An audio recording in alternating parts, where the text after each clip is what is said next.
제5장.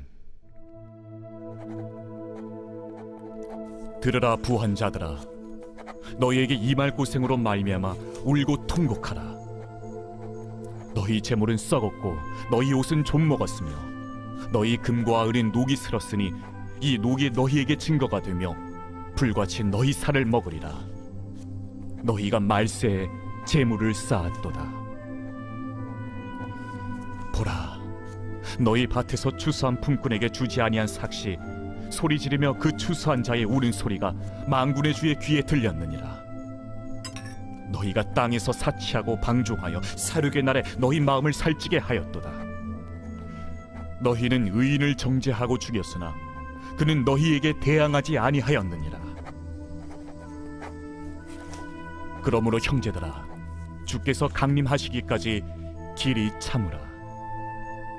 보라, 농부가 땅에서 나는 귀한 열매를 바라고 길이 참아 이른 비와 늦은 비를 기다리나니 너희도 길이 참고 마음을 굳건하게 하라. 주의 강림이 가까우니라. 형제들아, 서로 원망하지 말라. 그리하여야 심판을 면하리라. 보라, 심판주가 문 밖에 서 계시니라. 형제들아, 주의 이름으로 말한 선지자들을 고난과 오래 참음의 본으로 삼으라. 보라, 인내하는 자를 우리가 복되다 하나니 너희가 욥의 인내를 들었고 주께서 주신 결말을 보았거니와 주는 가장 자비하시고 긍휼히 여기시는 이시니라.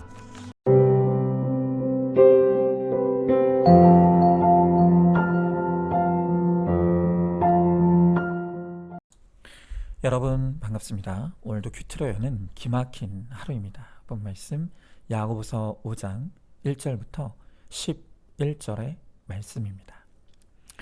자, 오늘 10절의 말씀에 보니까 하나님이 복되다 하시는 사람들이 있다고 하십니다. 자, 과연 주 안에서 복된 자들은 어떤 사람일까요? 자, 먼저 첫 번째로 돈이 많은 것은 결코 복이 아닙니다. 자, 오늘 1절의 말씀에 보니까 들으라 부한 자들아, 너희에게 임할 고생으로 말미암아 울고 통곡하라 그랬습니다. 자, 이제는 은퇴하신 높은 뜻 숭의교회를 담임하셨던 김동호 목사님이 들려주신 한 이야기입니다. 어느 날 아들이 친구 집에 놀러 갔다 왔습니다. 그리고는 그 집 이야기를 이렇게 하더랍니다. 아빠, 걔네 집은 집이 되게 커. 그리고 마당도 되게 크고 그 마당에 연못도 있어. 자, 그러면서 이 아들이 이어서 하는 말이 걔네 집 되게 잘 살아 그러더랍니다. 여러분, 그때 목사님은 아들의 이야기를 듣고 지금 이 세상의 물질관이 얼마나 잘못되어 있는지를 실감하셨다고 합니다. 자, 여러분, 왜 그렇습니까? 방금 그 아들은 돈이 많은 것을 잘 사는 것이다 라고 표현했습니다. 자, 그런데 이게 맞나요? 아니죠. 완전히 틀린 것입니다. 여러분, 돈이 많다는 것은 부자라는 뜻입니다. 돈이 많다는 것과 잘 사는 것은 완전히 다른 개념이죠. 여러분, 이 세상에는요, 가난하지만 인생을 참 잘 사는 사람들이 있습니다. 또 반대로 부자이지만 인생을 잘못 살아가는 사람들이 있습니다. 돈이 많다는 것은 단순히 부자라는 뜻이지 돈이 많은 것과 잘 사는 것은 전혀 다른 개념이라는 것입니다. 여러분, 오늘 성경이 바로 우리에게 그것을 가르쳐주고 있습니다. 야고보 사도는 부자들을 향해 울고 통곡하라고 합니다. 왜 그런가 했더니 그들이 가진 돈으로 말미암아 이들이 형편없이 잘못 사는 인생이 되었기 때문입니다. 자, 오늘 5절을 보십시오. 그들은 그 가진 돈으로 사치했다고 합니다. 또 그들은 돈이 많아 방종하였다라고 하는데 원래 이 말의 헬라어 스파탈라오는 호색하다, 방탕하다라는 뜻입니다. 즉, 이들은 그 가진 돈으로 음란에 빠졌다는 것입니다. 또한 그들은 물질이 부유하여서 영혼의 비만에 걸려 영적으로 나태하고 게으름에 빠지고 말았습니다. 그리고 6절에 보면 돈의 힘으로 의인들을 핍박하고 죽였다고 합니다. 여러분, 성경에는요, 하나님께 칭찬 들은 부자가 거의 나오지 않습니다. 누가복음에 보면 거지 나사로와 부자의 이야기가 나옵니다. 그런데 거지 나사로는 그 이름이 성경에 정확하게 기록되어 천국에 갔다고 말하고 있지만, 부자는 그저 한 부자, 그 부자라는 이름도 없이 기록되어 지옥에 갔다고 말하고 있습니다. 여러분, 또한 예수님도 부자가 천국에 가는 것이 낙타가 바늘 구멍에 들어가는 것보다 어렵다라고 하셨죠. 여러분, 이처럼 성경은 이 땅에서 많은 돈을 소유하는 것을 결코 복이라고 가르치지 않습니다. 오히려 부자가 되는 것은 영적으로 매우 위험한 것이고, 그 부를 잘못 따르면 그것으로 말미암아 지옥에 떨어지게 된다고 경고합니다. 자, 그러면 우리 그리스도인들은 돈을 가지면 안 되는 것입니까? 돈은 악한 것입니까? 여러분, 돈을 그렇게 바라보는 것도 치우친 것입니다. 자, 그러면 성경이 가르쳐주는 올바른 물질관은 무엇입니까? 저는 이에 대해서 역사적으로 돈에 대해 최고의 명설교로 꼽히는 이 존 웨슬리의 돈에 관한 설교를 여러분들에게 좀 소개해 보려고 합니다. 이 돈에 대해 존 웨슬리는 그의 설교에서 세 가지를 말했습니다. 첫째로, 할 수 있는 대로 많이 벌어라. 너무 좋으시죠? 둘째로, 할 수 있는 대로 많이 저축하라. 이것도 괜찮습니다. 자, 그런데 마지막 세 번째는 할 수 있는 대로 많이 주어라 입니다. 어떻습니까? 불편하십니까? 자, 이 세 가지 대지의 설교에 대해서 우리가 하나하나 그의 설교의 내용을 좀 들여다보면, 먼저 존 웨슬리는 할 수 있는 대로 돈을 많이 벌라고 합니다. 그런데 돈을 할 수 있는 데까지 힘써 벌되 이 돈을 버는 것에 있어서 몇 가지 중요한 원칙이 있다는 것입니다. 우선 다른 사람을 속이는 일이 없이 정직하게 돈을 벌어야 한다는 것. 또한 자신의 건강이나 가족의 생명을 위태롭게 하면서 돈을 벌지는 말 것. 그리고 또한 이웃의 행복을 희생하며 돈을 벌어서는 안 된다고 역설했습니다.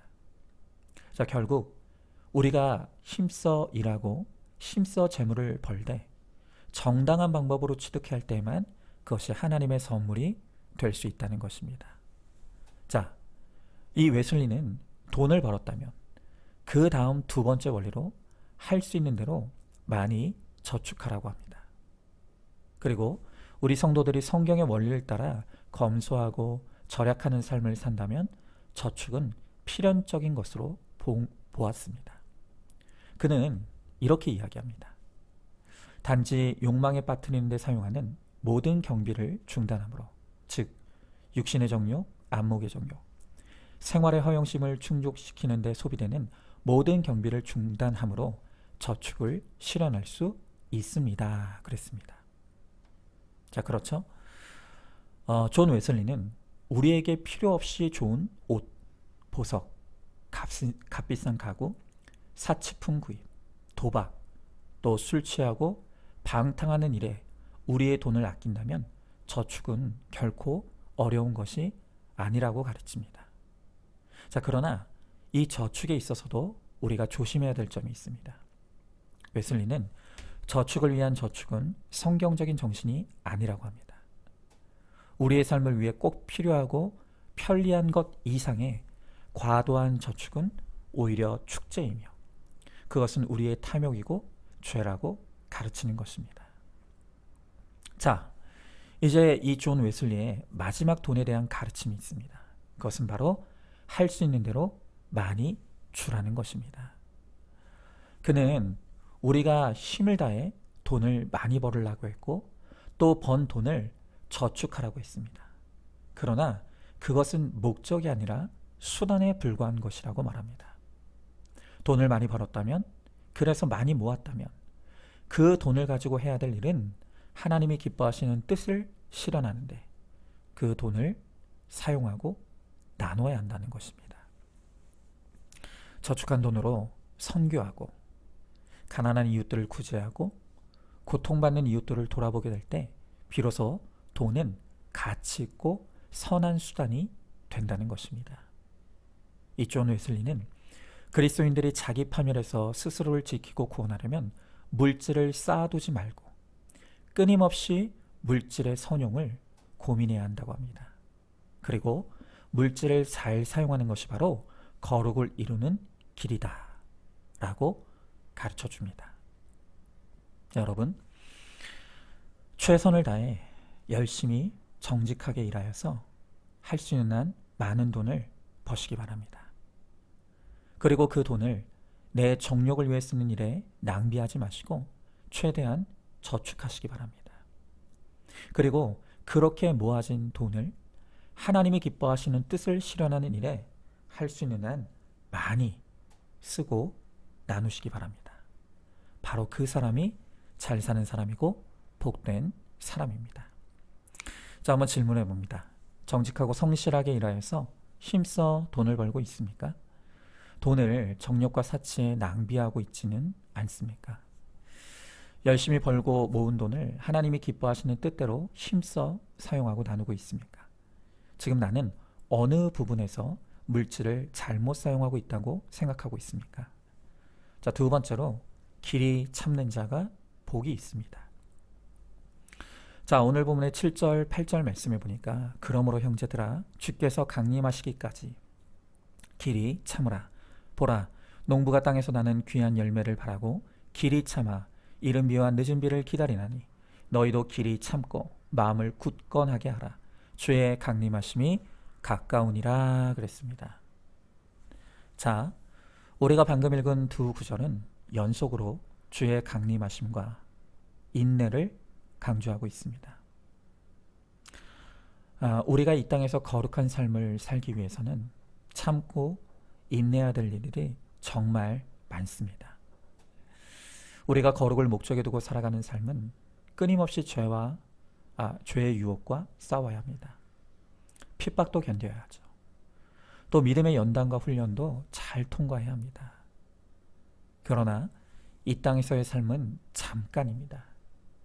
그 잠깐의 고난과 연단 그리고 핍박을 잘 인내하고 견디면 결국 마지막 날에 하나님께서 우리를 주의 나라에서 영화롭게 하실 것임을 분명하게 약속해 주시는 것입니다. 자, 그러면서 성경은 이 인내의 유익을 설명하기 위해 농부의 예를 들고 있습니다. 여러분, 오늘 우리 시대는 속도의 시대입니다. 특별히 우리나라는 이 빨리빨리 문화, 이 참고 인내하는 것을 정말로 힘들어하는 민족으로 유명하죠. 그러나 이렇게 모든 것을 속도로 알고 빨리빨리를 외치는 사람들이 절대로 넘볼 수 없는 직업이 있습니다. 그게 바로 농부입니다. 농부는 인내심이 없이 될 수 없습니다. 왜냐하면 열매는 하루아침에 이룰 수 있는 것이 아니기 때문입니다. 씨를 뿌리고 땀을 흘려 가꿉니다. 그러나 내 노력만으로는 안 됩니다. 반드시 하늘의 도움이 필요합니다. 때를 따라 비가 내려야 하고 또 때를 따라 해가 비추어야 합니다. 무엇 하나 부족하거나 넘치면 열매를 맺지 못합니다. 그래서 농부는 열매를 맺기까지 하늘의 도움을 구하며 기다려야 합니다. 여러분, 우리가 우리의 가정의 구원을 이룬다는 것도 바로 이 농부의 심정이 필수적입니다. 가정의 구원은 결코 하루아침에 이루어지지 않습니다. 구원을 위해 믿음의 수고가 필요합니다. 또한 하나님의 은혜가 필수적입니다. 그리고 구원의 그날을 믿음으로 기다리는 인내가 절대적입니다. 이렇게 우리 믿음의 수고와 하나님의 은혜와 성도의 인내, 이것이 삼박자를 이룰 때 반드시 가정 구원이라고 하는 가장 아름다운 열매를 우리가 추수하게 될 것입니다. 자, 한번 질문해 보죠. 내 거룩도, 가정의 구원도, 교회의 부흥도 속전속결의 지름길은 없다는 것을 깨닫습니까? 믿음의 수고와 하나님의 은혜, 그리고 성도의 인내가 삼박자를 이룰 때 구원도 거룩도 이루어질 수 있다는 것을 믿으시기 바랍니다. 자, 마지막 세 번째로 하나님의 선하심을 믿는 자가 복이 있습니다. 자, 오늘 본문 10절부터 11절의 말씀에 보니까 형제들아 주의 이름으로 말하는 선지자들을 고난과 오래 참음의 본으로 삼으라. 보라, 인내하는 자를 우리가 복되다 하나니 너희가 욥의 인내를 들었고 주께서 주신 결말을 보았거니와 주는 가장 자비하시고 긍휼히 여기시는 이신이라 그랬습니다.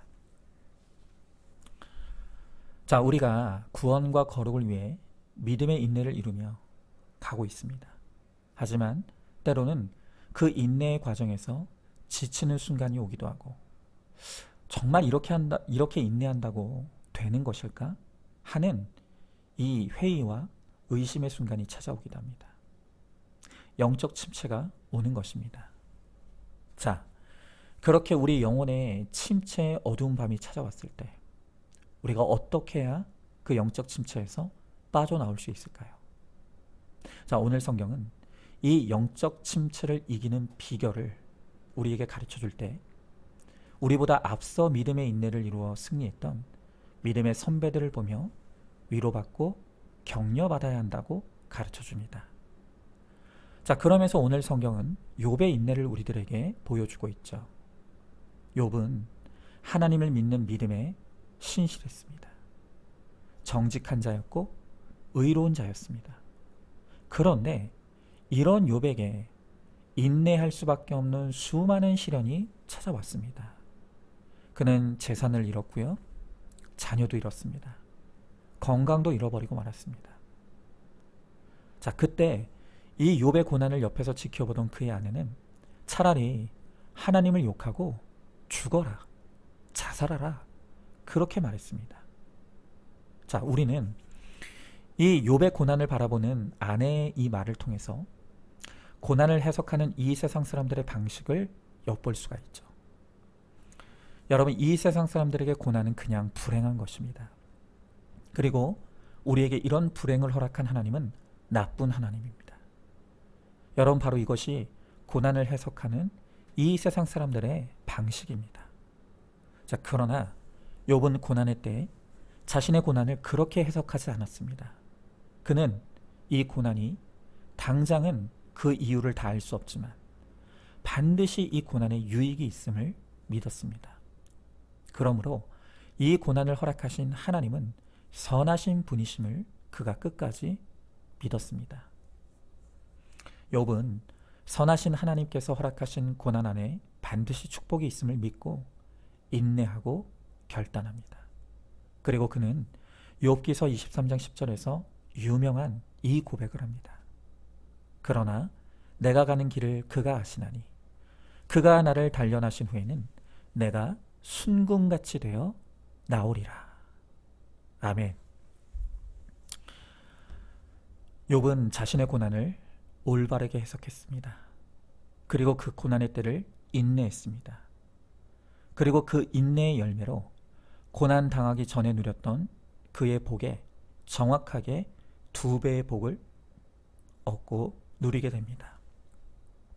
자, 여러분, 오늘 욥이 고난의 때에 보여준 그 믿음의 인내와 그 인내로 얻은 선한 결론이 바로 지금 고난의 때를 만난 저와 여러분들에게 큰 위로가 되고 힘이 되고 용기가 되는 것입니다. 여러분, 저도 그렇습니다. 저는 욥에 비하면 아무것도 아니지만 저 역시 지금 인생에 정말 큰 시련과 고난을 만났습니다. 그러나 하나님은 오늘 말씀을 통해서 이 고난이 결코 저를 불행에 빠뜨리는 사건이 아니라고 해석해 주십니다. 그리고 이 고난을 통해 하나님은 저를 욥과 같이 단련시키셔서 제 안에 남아있는 죄의 불순물들을 태워가시고 순금 같은 믿음의 사람으로 나오게 하실 것이라고 약속해 주십니다. 여러분, 저는 그래서 이 고난을 허락하신 하나님을 찬양합니다. 하나님께 감사드립니다. 그리고 이 고난을 통해 이루실 하나님의 선한 역사를 믿고 기대하며 소망하고 있습니다. 여러분, 저는 오늘 이 새벽 큐티 설교를 끝으로 한 달 동안 안식월을 갖고 이 새벽 큐티 설교를 비롯한 모든 사역을 잠시 멈추는 시간을 갖게 될 것입니다. 이 멈춤은 제가 전혀 계획하지 못했던 일입니다. 하지만 이 질병을 만나게 하시고 저를 멈추게 하신 것이 하나님의 뜻임을 믿습니다. 이 시간이 단순히 저의 육신의 치료와 회복만 이루는 시간이 아니라 이 시간을 통해 저의 회개가 더 깊어지고 저의 거룩이 더욱 성장하는 시간이 될 것을 저는 믿습니다. 그래서 우리 성도님들께서 저를 위해 꼭 기도해 주시길 바랍니다. 물론 저의 육신도 깨끗이 치료되어 더 건강한 모습으로 돌아올 수 있기를 위해 기도해 주시기 바랍니다. 그러나 무엇보다 기도하실 것은 이 연단의 시간을 통해서 말씀 안에 하나님을 더 가까이 만나게 되고 더 풍성한 회개를 이루고 더 깊은 은혜를 누림으로 우리가 다시 만났을 때는 제가 더욱더 성장한 모습으로 우리 성도님들을 다시 만날 수 있게 되기를 위해 여러분들은 기도해 주시기를 부탁드립니다. 너무나 감사드립니다. 자, 한번 질문해 봅니다. 인내를 이루는 과정에서 영적 침체가 찾아오지는 않았습니까? 욥의 인내와 그 인내로 말미암아 얻은 선한 결론이 장차 나에게도 예비되어 있는 것을 믿고 있습니까? 말씀의 해석을 누림으로 고난의 때를 감사와 소망으로 끝까지 인내하시기 바랍니다. 자, 오늘도 12월 30일 보석 상자입니다. 부활의 주님은 죽음을 이기시고 가장 먼저 평강을 선물로 주셨습니다. 삶의 파도가 밀려올 때 부활의 주님을 붙들고 안식하시기 바랍니다.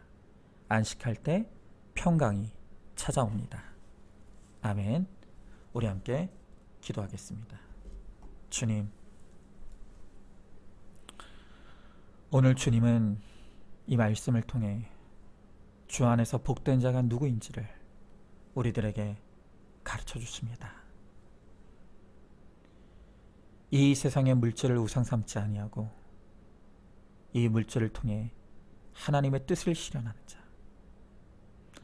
그리고 이 땅에서 당하는 고난을 인내로 기다리며 마침내 연단되어 순금과 같은 믿음의 사람으로 나오게 되는 자가 바로 복된 자라고 말씀하십니다.